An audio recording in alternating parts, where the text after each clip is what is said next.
आप सभी को जय माता दी, जय भोलेनाथ। मैं आपकी अपनी गुरु माँ महामंडलेश्वर अंजनी देवा दास जी महाराज आप सभी को नवरात्रि की हार्दिक शुभकामनाएं। निरंतर चलने वाली माँ भगवती की नवरात्रि पूजा का अब 5वां नवरात्रा प्रारंभ हो गया है। माँ भगवती के 5वें दिन माता स्कंद माता की आराधना की जाती है। माता स्कंद का नाम सुनते ही जो छवि हमारे मन में आती है वे माँ आद्य शक्ति, जिनकी गोद में भगवान कार्तिकेय विराजमान है। माँ कार्तिकेय की माँ है और इसीलिए इस नाम से माता जी को स्कंद माता कहा गया है। माता स्कंद की आराधना करना प्रत्येक जीव के लिए बहुत ही अनिवार्य रहता है। छोटी छोटी पूजा को करने से हम माँ से विशेष फल को प्राप्त करते हैं।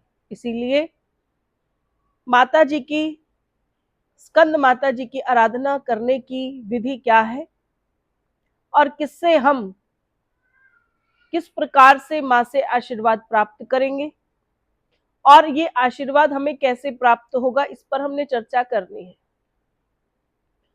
जो भी आप और हम सुबह उठकर रोज की तरह से जो पूजा करते हैं वह पूजा हम करेंगे। आपने कलश स्थापन किया हुआ है। आप सुबह स्नान इत्यादि कर शुद्ध होकर माता जी का जहां पर आपने चौकी लगाई है वहां पर अपना आसन लगाइए और सबसे पहले पूरे मंदिर में और चौकी को हल्का सा गंगा जल का छींटा लगाइए और कलश को छींटा लगाइए। उसके बाद रौली मौली अक्षत से माता जी का तिलक कीजिए, कलश का तिलक कीजिए और जो भी आपकी नित्य कर्म पूजा है वे पूजा कीजिए। माता स्कंद की आराधना करने से हमारे घर में जो हमारे बच्चे हैं उनकी आयु दीर्घ होती है, बच्चों के जीवन के कष्ट खत्म होते हैं और समृद्धि का आगमन होता है। इसीलिए हम माता स्कंद जी की आराधना करते हैं। माता का जो पोशाक का रंग है वह श्वेत है और माँ के गोदी में माँ का पुत्र कार्तिकेय विराजमान है, जो ये दर्शाता है कि माँ अपने बच्चों को अपनी गोद में रखती है और भरपूर उन्हें प्रेम और आशीर्वाद देती है।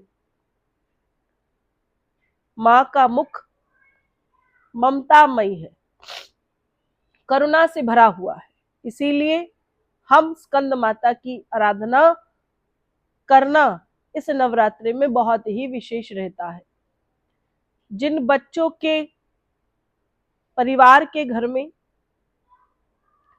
बच्चों की कोई तरक्की नहीं हो रही होती है या वे किसी संकट में होते हैं तो माँ जो है अपने बच्चों के लिए ये व्रत करती हैं और इससे उनके बच्चों की कामना पूर्ण होती है। तो ये नवरात्रि में हम सबसे पहले माई को क्या अर्पण करेंगे और किस विधि के साथ करेंगे। सबसे पहले माँ का ध्यान करेंगे और या देवी सर्वभूतेषु माँ शक्ति रूपेण संस्थिता नमस्तस्यै नमस्तस्यै नमस्तस्यै नमो नमः।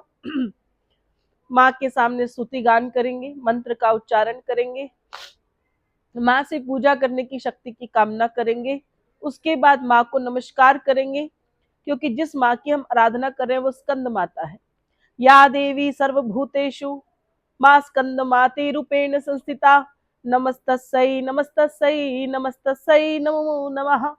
इस प्रकार से माता स्कंद को प्रणाम करेंगे, माँ को धूप और दीप प्रज्वलित करेंगे, देसी घी का दीपक लगाएंगे।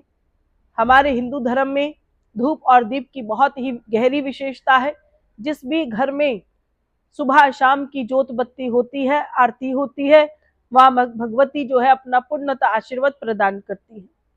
नवरात्रि के दिनों में हम लोग अक्सर हमारे बड़े परिवारों में, ज्यादातर परिवार में माँ की अखंड जोत जगाई जाती है, जो माता जी को बहुत ही प्रिय होती है।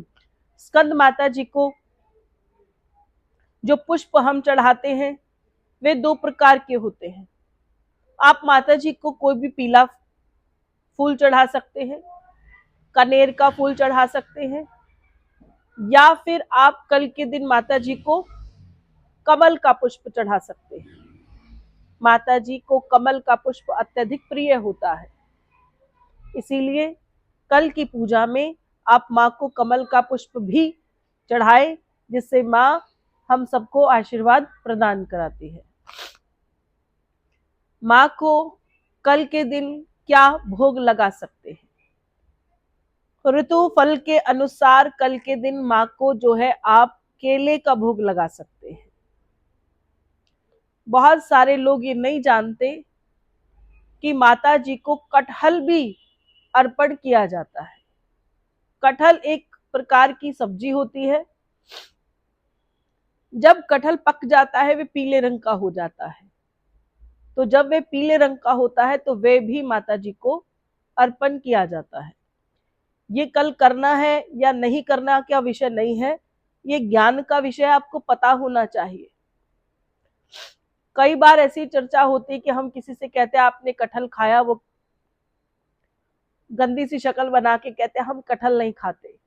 तो मैं आपको बता दूं, कटहल बहुत शुद्ध सब्जी में माना जाता है, और जब ये पक जाता है तो माँ को भोग लगाया जाता है। माँ स्कंद का प्रिय भोग में से केले का फल और कटहल भोग में रखा जाता है। उसके बाद माँ को कल के दिन सफेद वस्तु भोग में लगाई जाती है, जैसे कि पताशे। कल के दिन आप माता जी को पताशे का भोग अवश्य लगाइए। कुछ लोग शाम के समय जब भोग बनाते हैं तो भोग में खीर बनाते हैं। वे खीर साबूदाने की होती है, मखाने या सूखे मेवों की होती है, और या फिर एक वो छोटा चावल का दाना आता है स्वांग का, उस चावल की खीर को भी आप कल के दिन माँ को भोग में लगा सकते हैं। ये भोग जो है माँ को बहुत प्रिय रहता है। धूप दीप कीजिए।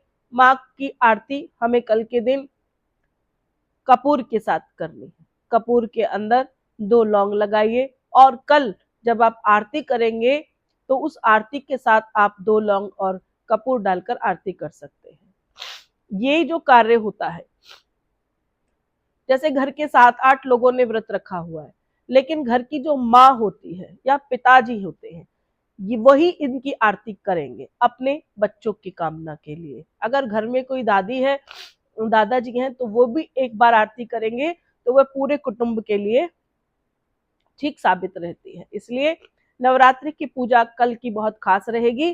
सभी माता पिता को अपने बच्चों के सुख समृद्धि कल्याण के लिए इस पूजा को करना है, और माता स्कंद का आशीर्वाद प्राप्त करना है।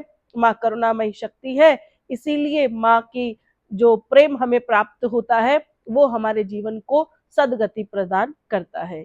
कल के दिन माता की आराधना कीजिए, स्वच्छता का ध्यान रखिए, जीवन को आनंदमय बनाने के लिए अपने व्यवहार को बहुत अच्छा बनाइए। किसी की निंदा बिल्कुल भी न करें, न किसी की निंदा करें, न किसी की निंदा को सुने। अपने मुख से किसी भी प्रकार की गाली, गंदे शब्द, अपशब्द हमें नवरात्रि में नहीं बोलने चाहिए। और क्योंकि कल स्कंद माता जी का व्रत है तो मैं खास तौर पर कह रही हूँ, जैसे घर की माँ नहीं चाहती कि उसके बच्चे कुछ गलत बोले। अगर गलत बोलते हैं बच्चे तो माँ को तकलीफ होती है, और सारी पूजा मिट्टी के समान हो जाती है, कोई फल नहीं देते। कल बिल्कुल क्रोध नहीं कीजिए, सात्विक जीवन जीजिए, माँ का ध्यान कीजिए, आरती पाठ पूजा कीजिए, माँ की चालीसा का पाठ कीजिए, और माँ को आनंदमय भोग लगाते हुए स्कंद माता की भर भर कर आराधना कीजिए। इससे कल्याण होगा और जीवन आपका और आपके बच्चों का जीवन मंगलमय होगा। आशा करती हूँ ये वीडियो आप सुन लेंगे और साथ में एक और वीडियो भी आपको अभी थोड़ी देर में भेजूंगी, उस पर भी आपको एक नजर डालनी है। वो वीडियो आपको कई उपाय देगी और जिससे आपके नवरात्रे पूर्ण रूप से सिद्ध हो जाएंगे। आप सभी को जय माता दी, जय भोलेनाथ।